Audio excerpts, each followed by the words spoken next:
Terima kasih klik video ini dan jangan lupa subscribe.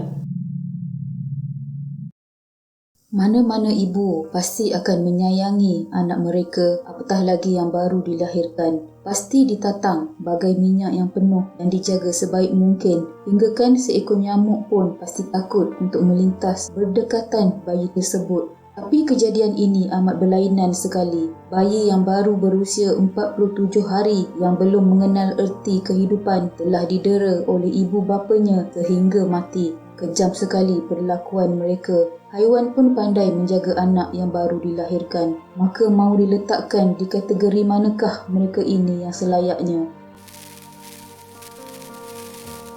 Pada 15 Februari 2018, mangsa Nurul Ain Umairah Muhammad Firdaus berusia 47 hari tidak sedarkan diri ketika dalam perjalanan ke hospital sebelum disahkan meninggal dunia di klinik berdekatan. Ketua Polis Daerah Seberang Perai Tengah, Assistant Commissioner Nik Ros Azhan Nik Abdul Hamid berkata, bayi berkenaan dilahirkan pada 30 Disember 2017 secara normal dengan berat 2.66 kg.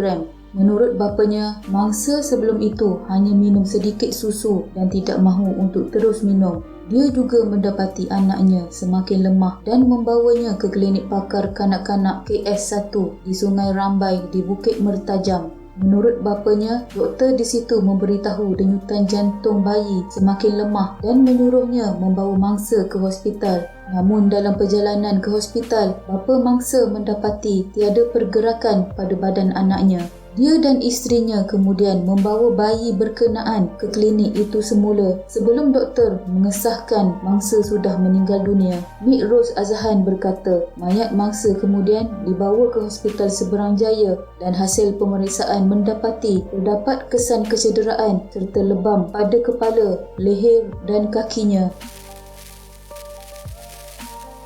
Bedah siasat ke atas bayi perempuan berusia 47 hari yang maut dipercayai didera mendapati punca kematian mangsa akibat pendarahan dalam kepala. Selain itu, pemeriksaan turut menemui kesan lebam dan calar pada badan mangsa di samping patah tulang peha kiri dan rusuk kanan. Terdapat juga kesan lebam pada kepala, mulut, muka, lengan, kedua-dua kaki serta kemaluan mangsa. Selain kesan gigitan pada kedua-dua tangan mangsa.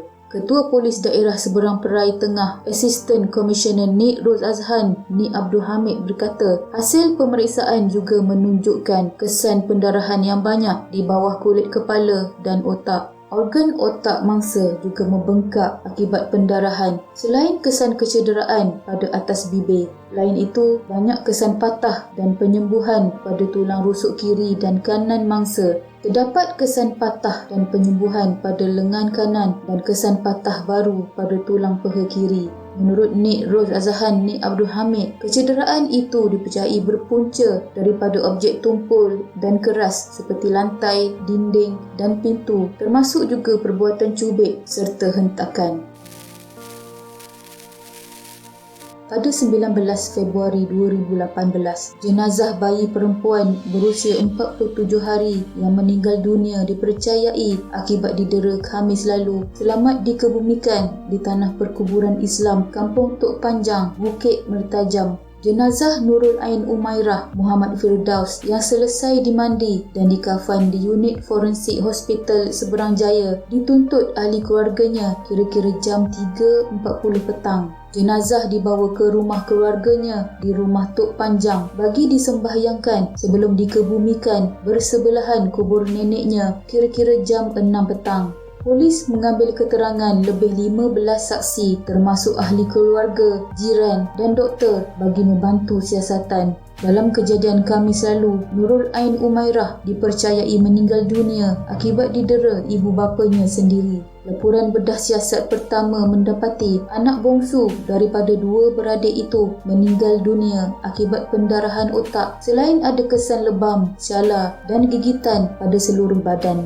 Berikutan itu, sepasang suami isteri berusia 22 dan 26 tahun direman 7 hari bagi membantu siasatan di bawah Seksyen 3-1-A Akta Kanak-Kanak 2001. Ibu bapa bayi perempuan masing-masing berusia 22 tahun dan 26 tahun direman 7 hari bermula 17 Februari 2018 selepas ditahan pada 16 Februari 2018. Perintah reman dikeluarkan pendaftar Nur Hafifah Abdullah bagi membolehkan siasatan dijalankan mengikut Seksyen 31-1-A Akta Kanak-Kanak 2001 yang memperuntuk hukuman denda maksimum RM50,000 Malaysia atau penjara sehingga 20 tahun atau kedua-duanya sekali. Namun pihak polis mengesahkan bahawa ujian saringan air kencing terhadap ibu bapa tersebut mendapati mereka bebas dari pengaruh dadah. Mungkin dengan kecanggihan teknologi kita di masa hadapan mampu mencipta alat untuk membuat saringan terhadap air otak pula bagi mengetahui apa masalah orang seperti mereka ini.